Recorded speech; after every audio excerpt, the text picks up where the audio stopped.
개혁교회, 개혁주의 교회, 종교 개혁이 일어날 때에 이 종교 개혁이 일어날 수 있게 했던 원동력, 그리고 그 가치가 되어줬던 세 가지 요소가 있었는데, 가장 유명한 것, 가장 중요한 것 중에 하나가 우리가 항상 표어로 보고 있는 저 말씀입니다. 오직 말씀.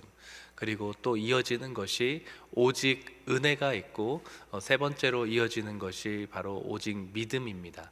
이 세 가지 모토 아래 종교 개혁은 일어났습니다.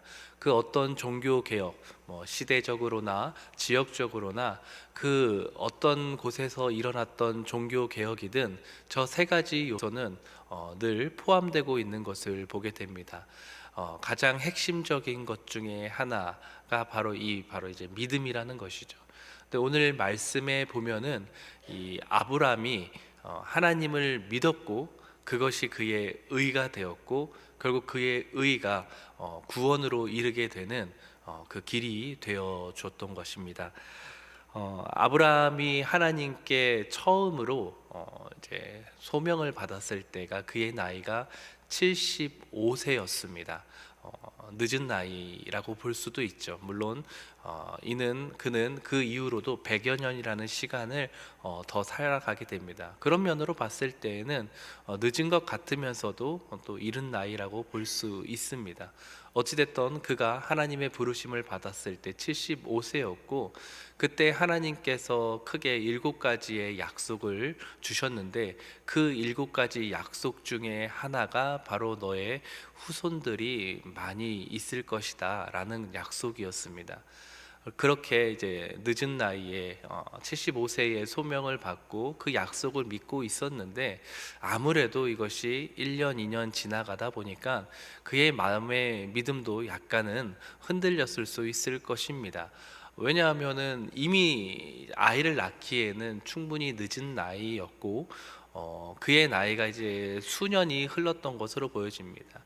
물론 이 이스마엘, 하갈에게서 낳았던 이스마엘을 낳았을 때의 나이가 86세였는데 아직까지 그 나이는 되어 보이지는 않습니다. 왜냐하면 자기에게 자식이 없다, 내 후계자가 될 사람은 아무래도 나의 종 엘리에셀로 보여진다라고 하나님께 이야기하는 것을 봤을 때 아마 이 75세에서부터 86세 이 사이의 시기에 오늘 본문의 말씀이 나오는 것으로 보여집니다. 하나님께서 아브라함을 다시 한번 만나 주시고 그에게 하시는 약속이 무엇이었냐면은, 너에게 내가 큰 상급을 주겠다, 내가 너의 상급이 되어 주겠다라고 말씀을 하고 있습니다. 그러면서 이 상급을 준다라는 약속을 들으니까 나에게 후손도 없고 나의 자녀도 없는데 무슨 또 상을 주시겠냐라는 반문을 하게 되고, 하나님께서는 그를 이끌어내어서 밖으로 나가시면서 바깥의 하늘을 보면서 수많은 별들을 보여줍니다. 물론 지금 이 시대에 이 서울 근교에 살고 있는 사람들이 봤을 때는 하늘의 별이 그렇게 많이 보이지 않아서 좀 의아할 수도 있겠지만, 이 당시에는 공기도 맑고 또 이제 빛도 많이 없었던 시절이었기 때문에 무수히 많은 하늘의 별들을 볼 수 있었던 시기였습니다. 너가 이 별들을 셀 수 있겠느냐? 셀 수 없을 만큼 너의 후손을 내가 많이 주겠다라고 다시 한번 하나님께서 약속하고 있는 것을 보게 됩니다. 그때의 이 아브람이 바로 그 하나님의 말씀을 믿었고, 하나님께서는 그 믿음을 의로 여기셨고, 결국 나중에 가서는 그에게 수많은 후손을 허락하는 역사가 일어나게 됩니다. 물론 그의 자녀는 한 명이, 이삭 한 명이 태어났을지 모르겠지만, 지금 이 시대를 살고 있는 사람들은 아브라함의 후손이 얼마나 많은지 알 수 있습니다. 그의 육체적인 후손이라고 할 수 있는 이스라엘 백성들과 또 그 이스마엘 후손들, 또 뿐만 아니라 우리가 믿음으로 예수 그리스도를 믿는 그 믿는 자들 또한 우리는 그를 믿음의 조상으로 여기고 우리들은 그들의 후손이 되고 있는 것을 볼 수 있을 때에, 이미 하나님의 약속은 이 지구상에서 엄청나게 아브라함을 통해서 이루어지고 있다는 것을 우리는 충분히 알 수 있습니다. 유대교인들, 또한 이슬람인들, 그리고 카톨릭, 그리고 개신교인 우리들 또한 모두 다 아브라함의 후손이라고 자칭하고 있는 것을 보았을 때 이미 하나님의 약속은 지금 이 시대에 크게 이루어지고 있는 것을 알 수 있는 것이죠. 그 약속이 이루어졌던 가장 큰 배경에 바로 이 아브라함의 믿음이 있었다는 사실을 기억하시길 바랍니다. 하나님의 역사, 하나님의 구원, 하나님의 말씀의 이루어짐에는 항상 이렇게 누군가의 그 믿음이 하나님의 역사를 이뤄가고 있는 도구라는 사실인 것입니다. 오늘 또 하나님의 말씀을 날조를 보겠는데요. 마태복음 14장입니다. 마태복음 14장 30절, 31절 말씀을 보겠습니다. 마태복음 14장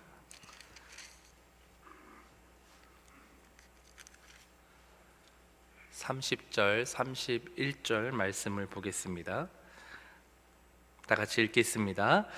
바람을 보고 무서워 빠져가는지라 소리질러 이르되 주여 나를 구원하소서 하니 예수께서 즉시 손을 내밀어 그를 붙잡으시며 이르시되 믿음이 작은 자여 왜 의심하였느냐 하시고 아멘. 이 사건은요, 이 예수님께서 물 위로 이 제자들에게, 배에 있는 제자들에게 걸어오는 상황을 묘사하는 장면입니다.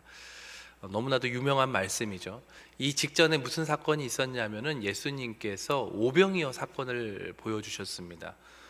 5천 명이나 되는 사람들이 예수님께서 이 오병이어로 그들을 먹였던, 5천 명이나 되는 사람을 먹였던 사건이 벌어졌고 12바구니나 되는 음식이 남았었던 놀라운 기적이 있었습니다.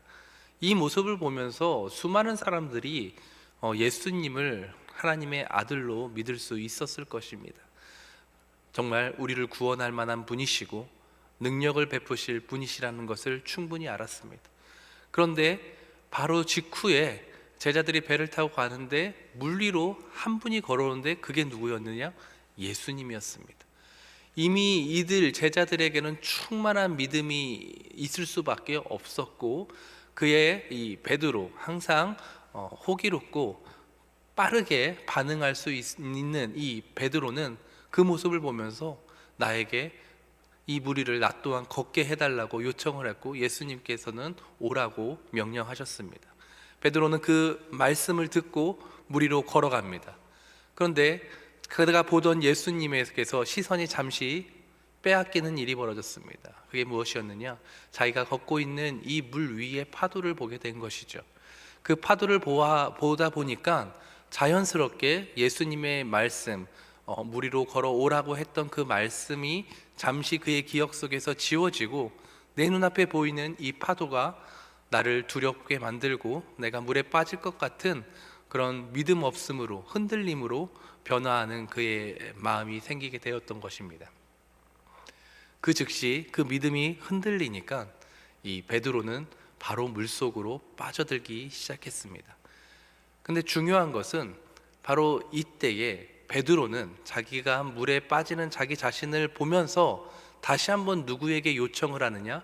예수님을 향하여서 살려달라고 요청을 하는 것입니다. 그의 시선을 다시 예수님께 돌렸을 때에 그는 물에 빠짐에서 다시 건져냄을 당하는 그러한 기적을 다시 한번 경험하게 되는 것입니다. 우리가 신앙생활을 하고 하나님의 말씀을 붙잡고 살아가지만 항상 흔들릴 때가 오게 마련입니다. 아브라함도 75세에 약속을 받았지만 수년이 흐르면서 그의 믿음이 흔들렸어요. 아직도 자손을 안 주는데, 그런데 그때마다 하나님이 나타나셔서 다시 한번 말씀으로 너에게 후손이 있을 거다 약속하셨고, 그것이 다시 나타나신 하나님의 말씀, 다시 듣는 말씀을 통하여서 믿음을 다시 곧세우는 역할을 하게 됐던 것이죠. 베드로도 마찬가지였습니다. 믿음이 흔들렸지만 다시 한번 예수님을 바라보고 그 흔들린 믿음을 다시 붙잡아 세우는 일이 일어났던 것이고, 또 그 믿음으로 이 베드로는 구원을 받을 수 있었던 것입니다. 물론 예수님께서 다시 한번 지적은 합니다. 왜 믿음이 그렇게 작으냐? 왜 믿음을 흔들리게 만드느냐? 다시 한번 너는 내 말을 듣고 나를 온전히 믿음으로 참 구원을 경험하고 흔들리지 않는 구원을 경험하면 좋겠다라고 베드로를 타일렀던 것이죠.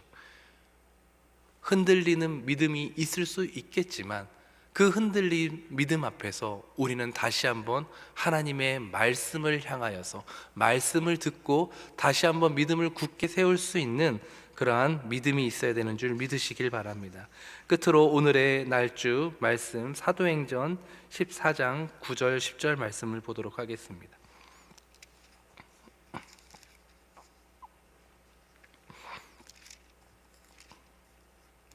사도행전 14장 9절 10절 말씀입니다.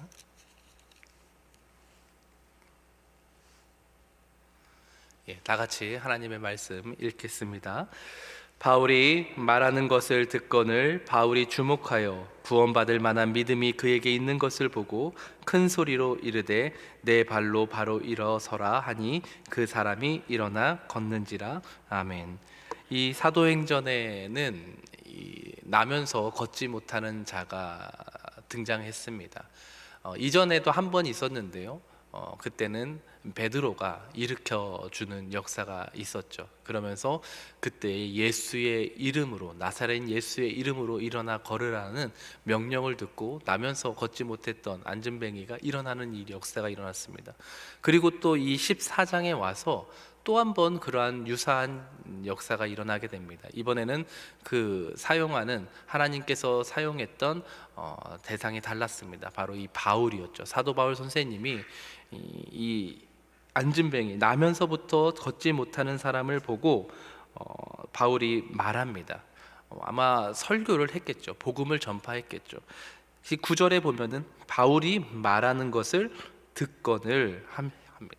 이 사도 바울이 복음을 전하는 모습을, 말을 하는 것을 보면서 그 말을 이 안진뱅이가 너무나도 청종했던 거죠. 잘 들었던 겁니다.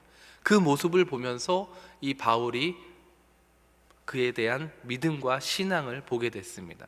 그래서 바울이 주목했고, 이 사람은 구원받을 만한 믿음이 있다라고 확신을 했고, 그 믿음 있는 모습을 보고 사도 바울이 말씀합니다. 큰 소리로 이르되 내 발로 일어서라 라고 하니까 그가 그 즉시 일어나서 걷게 되는 역사가 일어났던 것입니다. 사랑하는 성도님들, 우리는 하나님의 말씀, 하나님의 명령에 귀를 기울일 수 있어야 되고, 또 그 말씀을 믿는 믿음이 있을 때에 우리에게 구원이 있는 줄 믿으시길 바랍니다. 오늘도 우리 하루를 살아갈 때에 분명 수많은 어려움들과 우리의 믿음에 흔들리는 역사들이 일어날 것입니다. 하지만 그때 우리는 또 한 번 기억해야 합니다. 내 마음속에 새겨진 하나님의 말씀을 다시 한번 붙잡고 우리 주 예수 그리스도를 통하여서 삼위일체 하나님을 통하여서 내가 그 말씀을 통하여서 구원받을 수 있다라는 그 믿음을 가지고 다시 한번 모든 문제와 역경과 고난에서 하나님의 말씀을 붙잡는 그 믿음을 갖는다면 우리는 그 모든 상황에서 구원받고 하나님의 참 평안을 누리게 될 수 있는 줄 믿으시길 바랍니다. 그리하여서 오늘 하루를 살아갈 때 하나님의 말씀을 통하여서 그 말씀을 붙잡고 그 말씀을 믿는 믿음으로 말미암아 하나님의 구원을 맛보는 경험을 충만히 하시는 오늘 하루 되시길 주님의 이름으로 축원합니다. 다 같이 주기도문 하심으로 기도회를 마치고 각자 가지고 나오신 기도 제목으로 기도하시다가 자유롭게 돌아가시겠습니다. 하늘에 계신 우리 아버지여, 이름이 거룩히 여김을 받으시오며 나라의 임하옵시며 뜻이 하늘에서 이룬 것 같이 땅에서도 이루어지이다. 오늘날 우리에게 일용할 양식을 주옵시고 우리가 우리에게 죄 지은 자를 사하여 준 것 같이 우리 죄를 사하여 주옵시고 우리를 시험에 들게 하지 마옵시고 다만 악에서 구하옵소서. 대개 나라와 권세와 영광이 아버지께 영원히 쌓옵나이다. 아멘.